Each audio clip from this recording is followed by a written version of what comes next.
እንዴት ናችሁ ተመልካቾቻችን? ከስቱዲዮ ወጣ ብለን አንድ ስፍራ ላይ እንገኛለን። አጠገቤ ደግሞ ዲና አንተነህ ናት የምትገኘው። በርካቶች ያውቁሻል። በተለይ በዚህ ጸጉር ስታይል በደንብ ነው የምትታወቂው። ከዚህ ጸጉር ስታይል ቀጥሎ ደግሞ ናማ በሚለው ሙዚቃዋ በደንብ እውቅና ልታተርፍ ትችላለች። ዛሬ ደግሞ በአዲስ ነገር ነው የተገናኘ ነው። ዛሬ እኛ ዋጋ ያልበም ምርቃ ስነ ስርዓት ላይ ነን። ስለመጣችሁ እናመሰግናለን። ዲናን ትንሽ አስተዋወቂ እስኪ ለተመልካች። ይመስለኛል ብዙ ኢንተርቪው ላይ አናገኝሽም። እኔም ለመጀመሪያ ጊዜ ነው ሳገኝሽ። ዲናን ትንሽ ንገሪኝ እስኪ። እሺ፣ እዚህ ነዋሪ ስላልሆንኩኝ ነው ብዙ ፕሮግራሞች ላይ የሌለሁት። ዲና አንተነህ እንግዲህ ይረዝምብኛል። እሺ፣ ግንፍሌ አካባቢ ነው የተወለድኩት። 4 ኪሎ ልጅ ነኝ። ሙዚቃው ጋር እናቴ ጎበዝ ድምጻዊ ነበረች። እሷን ተከትዬ ነው የመጣሁት። ብዙ ልክ ሰዎች በሚያልፉበት ዛሬ የተጀመረ ሳይሆን ከአማተር ክበብ ጀምሮ ብዙ ፕሮሰሶች አልፌ ነው ዛሬ የደረስኩት። የመጀመሪያ ስራሽ ምንድን ነበረ ለማስታወስ ያህል? የመጀመሪያ ስራ አይሱ የሚል ዘፈን አለኝ። ታመነ መኮንን ነው ግጥምና ዜማውን የሰራው። ማነው መሐመድ ኑር ሁሴን ቅንብር። ኢቭን ክሊፑን ነፂ ነበር በዛ ጊዜ የሰራልኝ፣ ነጻነት ወርቅነህ።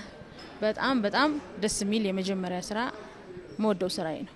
ትንሽ ግን አስታውሽን እስኪ ምን ይመስል ነበር? እንኳንስ ተነፍጌ የእግዚአብሔርን ሰላምታህን እኔ ደነግጣለሁ ካየሁት ዝምታህን።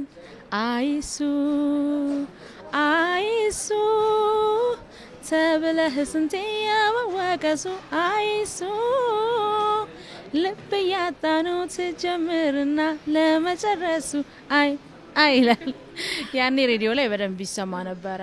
እነ ዳግም 120 እነ ዳጊ እነ በኃይሉ በነበሩ ጊዜ በደንብ ጥሩ ሽፋን ነበረ። ቆንጆ ነበር።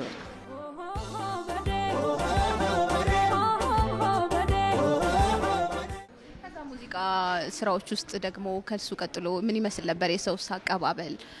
ምን አይነት ስራዎች ካንቺ ጋር ይሄዳሉ የሚል አስተያየት ይመጣል? እንዴት ነበረ መንገድ? እውነት ለመናገር በቃ እንደዚህ ዜማ አሰርተሽ ይሄ ጥሩ ይሆናል ይሄ እያልሽ አይደለም፣ ግን በቃ ምርጫሽ የሆኑትን አላል ከምትሰሚያቸው ይሄን ብሰራው እያልን አጋጣሚ በመንገዳችን ላይ ነው ስኬቶቹ የመጡት እንጂ ያው አንዱ ጥሩ ይሆናል አንዱ ጥሩ አይሆንም። ብዙዎቹ ግን ጥሩ ሆነውልናል እንዳጋጣሚ።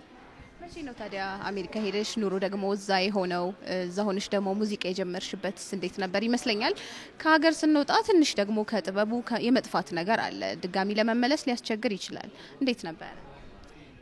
እዚህ ሙያ ውስጥ አንዴ ከገባሽ በኋላ በምንም አይነት አስቸጋሪ ውስጥ ብትሆኚ ቤት ውስጥም ቢሆን መዝፈንሽ ግዴታ ነው እና ከሰዎቹ ጋር በሙያ ስትኖሪ ትተዋወቂ የለ ዜማም የማግኘት ግጥምም ሁሉን ነገር የመላላኩ ጓደኝነቱ ተቋርጦ ስላልነበረ ለዛ ነው አቋርጬ አላቅም። ግን ምንድነው ወዲያው እንደ በፊቱ ቶሎ ማድረጉን እዛም በቃ ያሉኝ የህይወት አጋጣሚዎች አልተመቻቹልኝም። ለዛ ነው የቆየሁት እንጂ ልክ ሙዚቃ የጀመርሽ ጊዜ ነው አልበም ይዘሽ ሀሳብሽ ውስጥ መጥቶ እኮ የምትጀምሪ።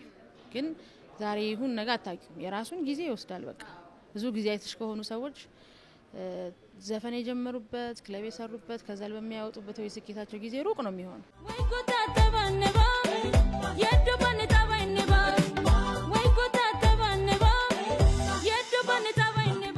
የሙዚቃ ስራ በተለይ ደግሞ ከሀገር ወጥተሽ ይበልጥ ደግሞ ለሴት ሲሆን የትዳሩም ህይወት ሊኖር ይችላል። እንዲሁም ደግሞ የህይወት ጫናው በራሱ ትንሽ ሙሉ ለሙሉ ሀሳብሽን ሰተሽ እንዳትሰሪ ሊያረግሽ ይችላል። አስቸጋሪ ነገሮችም ሊኖሩ ይችላሉ። ዲና ታዲያ አልበሙን ከ8 ዓመት ቅድም እየሰማሁ ነበር 8 ዓመት ያህል ፈጅቷል ስራው ከተጀመረ። ከታሰበ ግን እንዳልሽኝ ምናልባት ሙዚቃ መስራት ስትጀምሪ ጀምሮ እያሰብሽው ቆይተሻል። ምን ይመስላል የአልበሙስ ጉዞ? እንዳልኩሽ ነው ቆይቷል። ዜማ ስንሰበስብ አንዴ ስትሰሪ ሲፈርስ ሲቋረጥ ነው እዚህ የደረሰው። አሁን አጠናቆ ወደዚህ ስለቀረበ ነው እንጂ የብዙ ጊዜ ፕሮሰስ ነው። ዜማዎች ሲሰሩ ሲቀየሩ በዛ ፕሮሰስ ውስጥ በጣም ቆይተናል። አሁን ነው ጊዜው የደረሰው። እንዳልሽው እዛ ሌላው ሀገር ወይ የምኖርበት ሀገር ደግሞ ልክ እንደዚህ ብዙ ክለቦች ቢኖሩም ውስን ቀን ነው የሚሰሩት። በተለያየ ጊዜ አዳዲስ ድምጻዊ ነው የሚሳተፈው ሁሉም ቦታ። አንድ ቦታ ልክ እንደ ኢትዮጵያ እንደ መስሪያ ቤት ልትሰሪበት የምትችይው አይደለም። ራሱም ህይወትም አይፈቅድልሽም ማታ ሰርተሽ ጠዋት ሰርተሽ ምናምን። ስለዚህ ግዴታ ውስን ይሆናሉ ማለት ነው። ለዛ ነው ቅድምም እየሰማሁ ነበር የአልበም መግለጫው ላይ ለ3 አልበም ሊበቃ የሚችል ሙዚቃዎች ላይ ስራ ተሰርቷል፣ ወጪ ወጥቶባቸዋል፣ ተደክሞባቸዋል። ከነዛ መሀል ነው ተመርጦ የተወሰደው።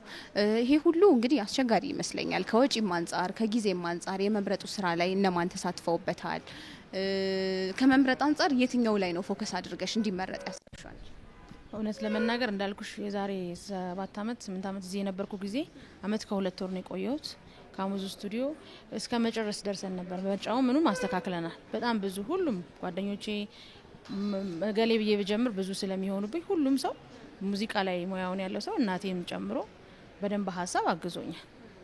ሌላው ኢትዮጵያ ወንድሜ ልክ ጓደኛ ያክባሪ ያመነብኝ ደግሞ አለማየሁ መኮንን ሁሉ ጊዜ አመሰግነዋለሁ። ስራውን ስትሰሪ የሚከብዱሽን ነገሮች በማገዝ በጣም ለሱ ምስጋና ማድረስ ፈልጋለሁ። በዚህ አጋጣሚ አብረውኝ ለሰሩት በሙሉ በተለይ እናቴን እንኳን ደስ አለሽ ማለት ፈልጋለሁ። እህቴ ቅርቤ የነበሩት በቃ የኔን ስኬት ማየት ለሚፈልጉ በሙሉ በጣም እግዚአብሔር ይስጥልኝ ማለት እወዳለሁ። አብረውኝ የሰሩትን በሙሉ ኪነት ኢንተርቴይንመንት፣ አምሳለ ገነት ኢንተርቴይንመንት፣ ማያ ፕሮዳክሽን እነ ካሙዙ በስራት ሁሉንም አመሰግናለሁ። አንቺንም በጣም አመሰግናለሁ የኔ ቆንጆ። እዚህኛው አልበም ላይ ቅድምም ያየሁኝ ነበረ እነ ታምራት ደስታን ጨምሮ እጅግ ታዋቂ ሰዎች ተሳትፈውበታል። ታምራት ደስታን በዋነኝነት ያነሳውት ከእድሜው ሩቅነት በተጨማሪ ደግሞ ምናልባት አሁን ላይ ቢኖሩልን ስራቸውን አልጠገብንም የምንላቸው አይነት አርቲስቶች ናቸውና ምን አይነት ስራ ከሱ ጋር አብራችሁ ሰርታችኋል? ትንሽ ለተመልካቾች ፍንጭ ነገር እንድትሰጪልኝ።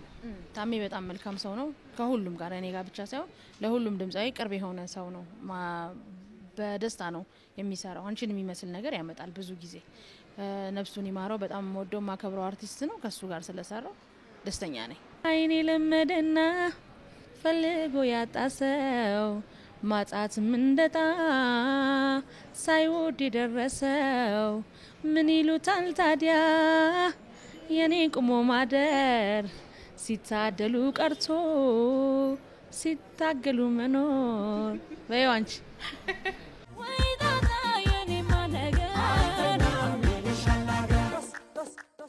በልፈጥነናማ ብለና ምናልባት እንደ ማጠቃለያ ያህል የሙዚቃሽ አልበምሽ ላይ ምን አይነት ምን ያህል ትራኮች እንደሚገኙ ምን አይነት ሙዚቃዎች በውስጡ ይዘው እንዳሉ የባህላዊንም ጨምሮ ትንሽ ንገሪንና ለተመልካቾች ግብዣሽንም በዛው። 14 ትራኮች አሉ። ስለ ሀገር፣ ስለ ፍቅር፣ በጣም ስለ እናቶች ለኔ ስሜቴን ይገልጽልኛል ያልኩትን በሙሉ በትንሹ ለማሳየት ሞክሬበታለሁ። እናንተ ደግሞ ስሜቱን ከህዝቡ ነው እንግዲህ። እኔ ግን በቃ በቆየሁበት ጊዜ አንፃር ይሄ ብል አቅሜንም ያሳይልኛል። የዜማ ምርጫዬም ሰው ያውቀዋል ብዬ አስቤ ነው ያመጣሁት። ይሄን ያህል ቆይቼ አሪፍ በጣም አነጋጋሪ ስራ ነው ይዤ እየመጣ ያለሁት። በትክክል ቆንጆ ነው። በእውነት ጥሩ ስራ ነው። እኛ አምነንበት ነው የሰራ ነው። ብዙ ደክመንበታል። ውጤቱ ደግሞ ያው የሚጠበቅ ነው። አሁን ላይ እንዴት ይደርሳል የሚባል ነገር አይታወቅም። ስለ አልበም ግን በጣም ጥሩ ስራ እንደሚሆን በሙሉ ተስፋ አለኝ። መልካም እድል እንመኛለን። እኛም ከሙዚቃው በኋላ ደግሞ ሰፊ ቆይታ እንደሚኖረን ተስፋ አለኝ። ተመልካቾቻችን የነበረን ቆይታ የተከታተላችሁትን ይመስል ነበር። በእኔ በኩል አበቃው። ቀሪ NBC ፕሮግራሞች በድጋሚ አሁንም ወደ እናንተ መድረሳቸውን ይቀጥላሉ። መልካም ጊዜ።